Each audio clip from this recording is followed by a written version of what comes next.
I'm 16 years old. I go to South Gwinnett High School. I'm a shooting guard. What's going on, ladies and gentlemen? Welcome to another great and exciting episode of the Tunnel Series presented to you by the WPBA. Before we get hyped to take the floor, we start in the tunnel. Ladies and gentlemen, I'm your host and your ambassador this morning. My name is TJ, and I'm so excited for the ladies and the cast of characters we got going on this morning. First and foremost, I got to introduce our illustrious commissioner, Miss Tamika Milburn. Miss Milburn, good morning, as well as Coach Latoya Bond. Coach Bond, how are you?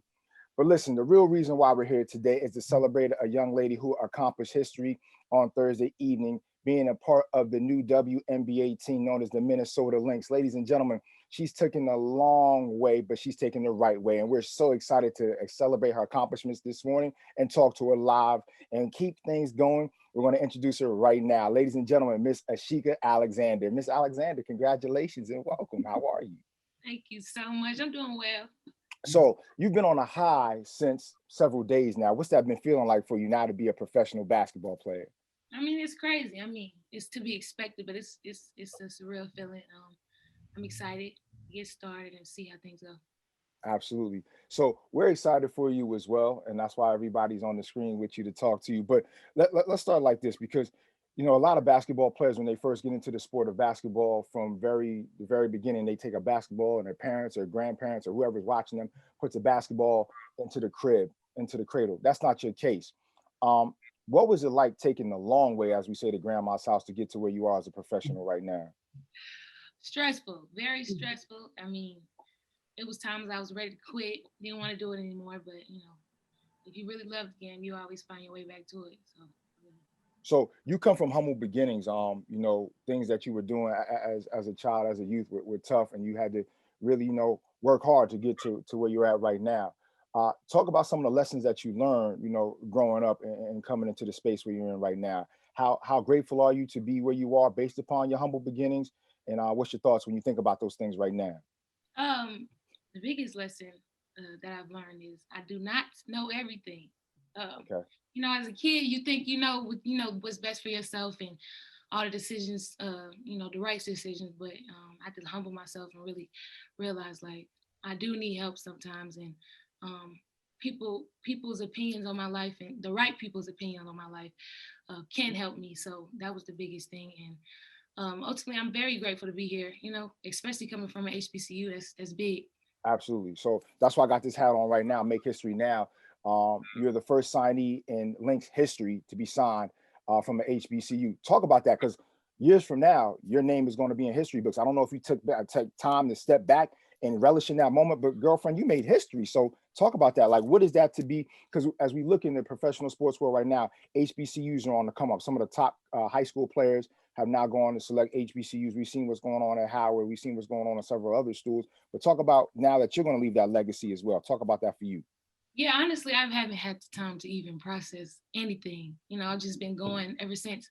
But I wish I was one of those kids coming out of high school that really thought about going to HBCU. But I was one of those people that wanted to go to the biggest. So I think that was important for me now that I have to really realize like I can go anywhere and still come from, go where where I'm trying to go. But Absolutely. So let me do this, because the term late bloomers really was something that was quantify you. Let me say that, because you didn't go, like I said, right from the womb into playing ball. So I'm gonna speak to Miss Milburn and Coach Bond. What was it like when y'all first seen her? I know she went through a lot of workouts. She had to grind to get to where she was at. But talk about when that first meeting and when she walked into the gym, and the basketball was a new thing. Like, what did y'all do to speak to her, talk to her, and get her ingrained into the program to which you guys have so many prestigious ladies come from? You want to tell how you met she? We went to one of her games, and we weren't even there really looking at her. We were there looking at someone else. Right. She wasn't really getting a lot of playing time at that point. Coach Bond actually saw her play for a few minutes and was like, I like her.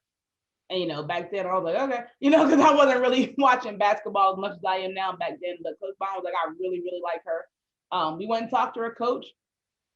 Her coach gave us her opinion on Asheika, which wasn't very favorable. It didn't really matter to us. We knew that there were some things that Asheika was struggling with, her grades and things like that. but it didn't matter to us. At that time we had a program for young girls that we wanted to be able to help achieve their goals. So we put Asheika in that program. It was called Atlanta's Young Misses at our College Connect program.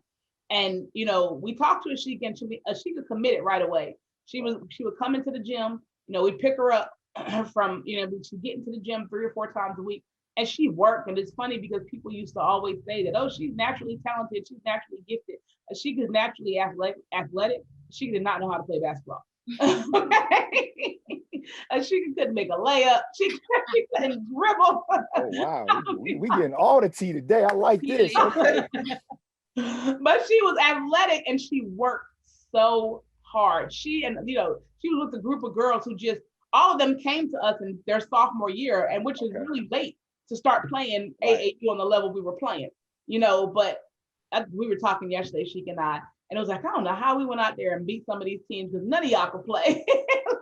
But they worked so hard, and she was one of those kids that just worked so hard every single day. And she went through so much from, she brought her grades up, her attitude improved drastically. You could tell that she started caring because we cared, and we cared a lot. Like, one thing we know about Asheika, she likes to eat. You get some chicken wings and she'll do anything for you.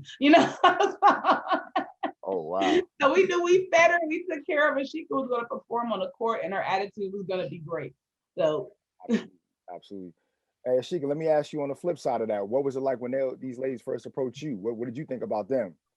I mean, see, I just had started basketball, so that was like my second year playing basketball. So okay, honestly, I had no real desire to even keep playing. I didn't think about college. So after meeting them and joining their program and stuff, they kind of brought that to my attention. Like, I can be great. I can go to school for free. Like, that is an option for me. So that's probably what motivated me the most. absolutely, absolutely. And like, listen, Coach Bond, I don't think you realize this, but when I'm watching the tapes of you and I'm watching the tapes of Asheika, I know why you like her, because y'all have similarities in the way that y'all play. Talk about that, Coach Bond. When you've seen her and you think about the way you've played as a professional and as a coach, and you've been a baller your whole life as well, but talk about the similarities that you've seen in Asheika, because I've watched y'all both and I see a lot myself. She just has that dog in her. Right. And it's like she has that attitude where you're not going to tell me what I cannot do. I'm going to show you that I can do it. And that's what I love about her. And the first time I saw her play, I saw the spurts here and there of the athleticism. And I mean, just coming from my background and just knowing what I was looking for, I was like, with some work and, time in the gym, she can be an amazing basketball player. So that's kind of what I tried to instill in her and make her believe what I saw in her as well. Definitely. And I know, speaking to Miss Milburn and seeing how she pulls and pushes for young ladies to make it.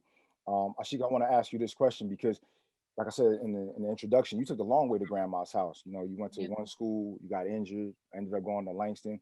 Talk about the times when things might have got dark for you, or some of the things like you maybe wanted to give up and you didn't think you was going to make it. Honestly, times got dark many times. I mean, like I said, coming out of high school, went to Marshall University, made some poor decisions. That was my fault. Got released from that program.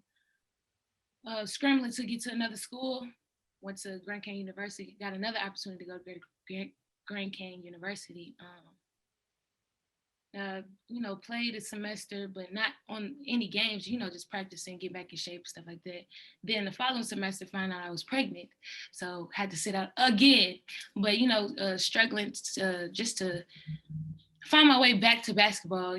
I just felt like I was making bad decisions and stuff like that. So, it got hard, but ultimately I got a third opportunity, thankfully, and I'm here today. Ms. Milburn, I know you talk a lot about Asheika and you love her so much, but what was one of those things like you really talked to her about to say, hey, listen, you can't give up, when y'all would just have y'all one-on-one conversations? Talk about that for a second. Well, she gets kind of stubborn sometimes, but and I mean, it's to be expected, especially when she's young, she's in her early 20s. So like she said, it took her a while to kind of process that people are here for her genuinely because we genuinely care about her. So even with us, we've had our ups and downs because sometimes when you're young and you're making these decisions, you kind of shut people away because you're making decisions and you're mad at yourself and you think everybody else is going to be mad. One thing I think she knows about us is that I've told her this since she was in high school, that we're always gonna love her, we're always gonna be here for her. Right. And that's one thing I just always tell her, no matter what. It doesn't matter what you do. She's like one of my own kids. It doesn't matter what you do. We're always gonna be here for you. It doesn't matter where you go. You can go, we can tell her, you can go to the community college or college, you go to the WNBA. It doesn't matter to us. As long as she's safe and she's happy and she's moving forward. And the thing about it, if you look at her story, it's you look at her story, you would say she just kept taking steps backwards, but I don't know if she realizes that every step that she took that seemed backwards was preparing her for this moment. Because even this journey that's coming up is not going to be an easy one. She's still going to face disappointment. She's still going to face some tough times, but she's already going through some of the toughest times that she's going to face. So all of this experience that she had, all the lessons that she's learned is really setting her up for what's to come. Absolutely, absolutely. And we talk about tough obstacles that may be in her way. Coach Bond, as you being a professional as well, what piece of advice right now that you can give to Asheika as she prepares on her journey now? She just go out there and play your game. Don't listen to what anybody says to you. Negative. If they're positive, if it's positive energy, they're lifting you up, then keep them by your side. Anybody that's, speaking negative about you or telling you where you don't belong, push them away. And you bring that dog back out of you. I mean, you made it this far, so ain't no turning back. You just keep going, and as long as you give your all, then you're gonna be all right. Definitely. And now, go ahead. An example of why these programs are important. And I'm gonna say this: I had a conversation, I think I told you this last week or the week before, with a guy who's running a youth program. He has girls teams and boys teams. I'm not gonna say the program or his name, but he played in the NBA. His son currently plays in the NBA. The conversation we had was pretty much, their concern is the basketball. Their concern is what they can get from the basketball and from these kids. When they have kids in their program who aren't doing well academically, they're not passing, but these kids are highlighted on their pages. They're highlighted all over the place. But a lot of these kids aren't even eligible to get to the colleges that have already made them offers. Asheika is a perfect example of why it does matter. I've been told it doesn't matter. These kids aren't our problem. It's their parents, it's their teachers' responsibility. But it's not always that simple. And Asheika is a perfect example. Asheika is making history because people cared when she was younger, not now. They cared when really she wasn't playing basketball. She wasn't on anybody's radar. And people, it wasn't just us. There was a lot of people. There was Octavius, Coach O, who dedicated their time to make sure that no matter what path she was taking, she was going to be successful. And that's the importance of programs, and that's the impact coaches and mentors and people can have on young people like Asheika, because she is making history because it was somebody else's problem. She wasn't a problem, but I'm just saying the situation, we made her our situation, and I could not, it wasn't easy for her from even in high school when she tore her ACL and, she thought everything was over. In her junior year, she tore her ACL. That's her last year to play AAU, and she thought it was over for her, but it wasn't. We got her back and she's going through so much and she has such a story to tell. And that's why it's so important for people to invest in, especially girls who are playing sports, in this case, basketball. All right. Thank you, Ms. Wilburn, because you took one of my questions, but I'm glad you did it. But don't worry, I'm gonna still do my host job. So I got this. Ready?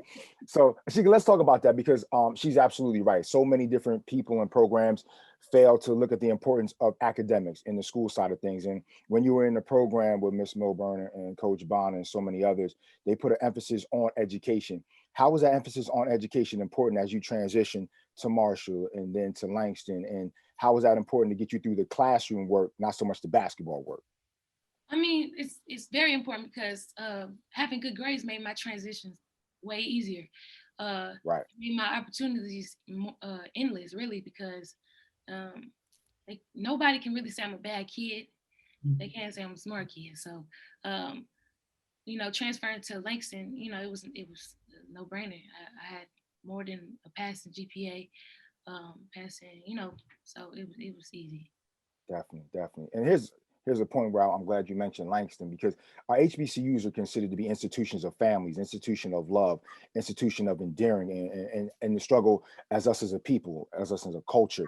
What were some of the lessons that you learned with your time at Langston and being a part of HBCU? And also I want you to talk to the fact that why so many different athletes overlook HBCUs as an opportunity and a route to make it professionally.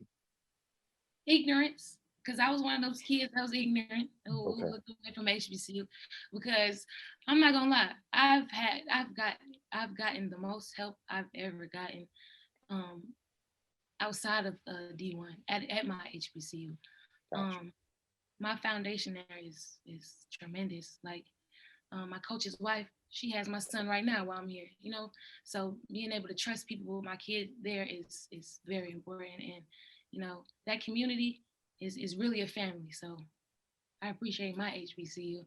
Definitely. And you mentioned your son. Now that you are a mother as well as a professional, as well as you got to do interviews and you got to go to practice and work out, how do you plan to multitask, girl? I'm just curious, like, what's that looking like for you? Like, what's the support system?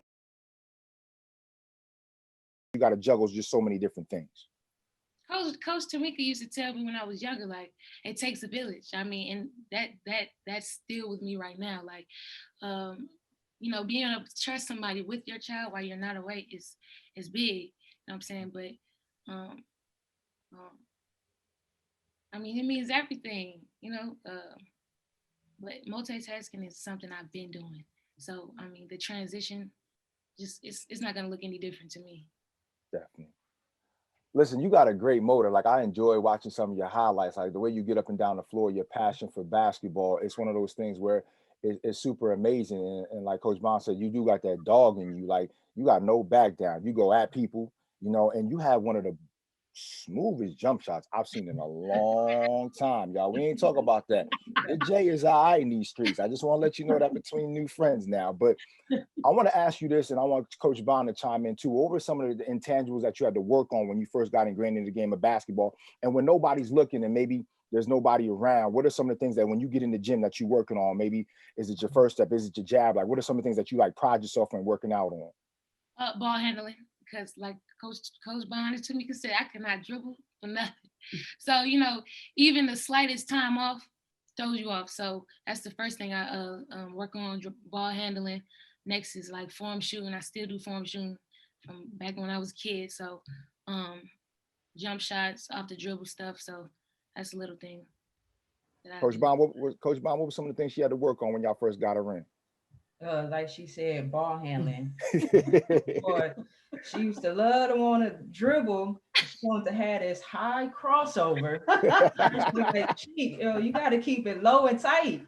But and then her left hand, so she liked to favor that right hand. But everybody know on this level, at that next level in college, you got to be able to go both ways. It's got to be when people are scouting you, they don't know whether you're left or right-handed until you shoot that jump shot. So right, absolutely. yeah, we were in the gym mainly working on ball handling and pretty much, you know, sports performance stuff, keeping her explosive, first step, things like that. So yeah, those are all the things I seen in them clips. And listen, when you got to your final year at Langston, which you only was there a short time, and girl, you was a torch. We were talking about 22 and 6 a night. Yeah. Talk about the opportunities, like you said, going to Langston, but just being so prolific, and how the coaching staff and your teammates entrusted you not only to be a leader, but also being that prolific scorer and that prolific player that you were there at Langston. Yeah, you know, coming from a D1, of course, your expectation is a little bit more higher. You used to seeing different competition, but one thing I can say about my conference at this NAIA, it is some competition. You know, former D1 players has transferred and gone to that schools in that conference. So my head coach, EP, Elaine Powell, she played in WNBA as well. And, you know, she expected different. So I had to perform different. So each night I had to try to stay consistent. I had to go to that conference and kill. That was my main focus, you know. So I had to make some people feel sorry for themselves. As you should. As you should. As you should. We ain't gonna worry about them laughing at that. As you should. That's what you're supposed to do. That's a good laugh. Okay. We've been telling her that since she was in high school. Definitely. You So go out there and make them feel bad about stepping on the court with you. definitely. You going from Langston being one of those ones and being a top caliber player, now you got to begin to, you know, set your footprints in, and I'm gonna call it the league, in the league itself. What's your thoughts about that? Like, how do you plan to attack that? How do you plan to go at different people? And you gotta let's keep it 100. You got a little checklist of some people you want to go at right away. You got some names out here. You know, I ain't got no beef with nobody. But you know, I just want to compete. As you should. I want to be. Kobe Bryant is my go-to. That's my guy right there. So I can't. I'm not afraid of anybody. I plan on stopping people. I plan on playing my own game and being successful. But yeah, it's time. As it should be. So we're gonna throw some names out there to you because the organization that you are going into knows nothing but championships. We talking about Simone Augustus. We talking about Maya Moore. You got some big shoes to handle, girlfriend. In terms of the organization that you are with in Minnesota. Have you thought about that? Have you talked to people? What's the expectation of you because they know that you different. You definitely different. So what is the expectation that the organization already has for you since Thursday till it's only Sunday now? And are you ready for that? Yeah, most definitely. Since I've talked to Cheryl Reeves, for almost a week now, and she don't expect anything different, but to show them why I should be there. So that's just my main goal. But my girl Maya Moore, I'm actually in here right now because that was my girl too. I loved her crossover pull up. So Yeah, she was dope. But just it's easy. I'm gonna take you somewhere real quick because I know you coming from Gwinnett County and Georgia and everything, and there's everything from Ahmaud Arbery that's happened in Georgia and so many different things that we've seen around the country in terms of racial divide. And the WNBA was very, very prolific in being a part of some of the things as change agents, especially in the bubble, and especially as this world continues to evolve about equality in the sports world, equality for this world. You are now going to be a part of that sorority. What's your thoughts about that? What's your thoughts about the voice you will now have and the platform that you will now have to talk about some different things? As a mom. Yeah, of course, that's very important, especially having a son. Right. I'm gonna do as much as I can to help my own, as well as my my people and everything. So, just trying to shed light on and change in general is big. It's not something I'll shy away from. I think I'll be more than proud to do it. Absolutely, definitely. I want to go back to Mommy Milburn for a second, real quick, because she's the mother of all. I know y'all have had conversations just in the recent couple of days, but before we get ready to conclude, any last parting words that you have for one of your daughters that has now made it to the league? I'm trying not to get emotional, but she knows I'm just so proud of her. And I think that this entire cycle that has happened is beautiful. One of the things we didn't mention is she's going to go play for a coach that Coach Bond played for when Coach Bond played in the WNBA. We're building the WPBA as an organization that provides an alternative to the WNBA. And, we would love for Sheikah to play for us, but I always say I do what's best for the kids. And this is what's best for Asheika. It's best for little girls. It's best for HBCUs. It's just best overall for her to be in this position. I was listening to an interview with her head coach last night that Sheik sent me. And no matter what happened, like you said, Asheika's name is going to be in history books. She's making her mark. And Asheika knows one thing that I'm huge on is telling her story. She has to share her story, and now she really doesn't have a choice. So she has to tell her story because, like she said, even if that village is not directly connected to you, we're all a part of that village, and her being able to share her journey and her story, and the fact that she's actually doing it, is I could not be more proud of her. Absolutely. So, Asheika, I got another question for you right now. Like, what is your energy like at this moment? Because you really kind of subdued. Like, I don't know, like I said in the introduction part, like you really are a professional. And some people wait their whole life to do this, or they dream about being a professional. And they talk about they want to help their mom out, buy a nice car, buy a nice home. But in terms of you and your mind space, what is it right now for you to be a professional in the WNBA? Right now, my spirit is just really calm. I'm just taking it all in. Very grateful. That's one thing I can say. I'm very, very grateful to be here. But I'm just taking it one day at a time. And, that's about it. And last but not least, before we get up out of here for today, I want you to tell me 2 things that you learned from the WPBA program that'll probably carry you for the remainder of your days in this journey we call life. She was in the Atlanta Young Misses program. That's all connected. Right. Now. Yeah. Yeah, you put me on the spot, man. That's my job. I love my job. trust your foundation. That's one thing I can't say. Because like I said, I was a hard-headed kid. So yes, trust my foundation.